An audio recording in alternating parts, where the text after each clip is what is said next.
তো শুটিং করতে গিয়ে আমরা খুব ভালোভাবেই শুটিং করে বাড়িতে ফিরছি।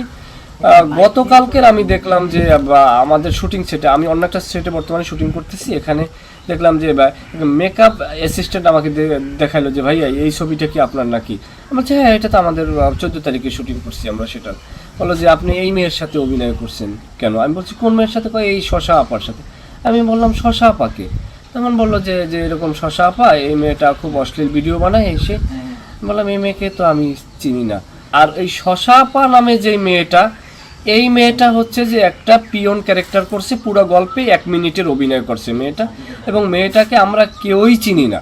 পরে আমি ডিরেক্টরকে ফোন করলাম যে ভাই এই ধরনের একটা মেয়েকে কেন আপনি এই নাটকের ভিতরে, সেটা হোক সামান্য সময়ের জন্য, কেন আপনি নিলেন? তখন বললো যে এটা আমি নেই না, এটা প্রডিউসার নিচ্ছে। ওনাদের প্রতি সম্মান রেখে বলতে চাই, আমি আমার ভিডিওতেও ক্লিয়ার করছি, এবং কি সেই মেয়েকে যে আমরা চিনি না তার উপরে আমি আল্লাহর নামে শপথও করছি।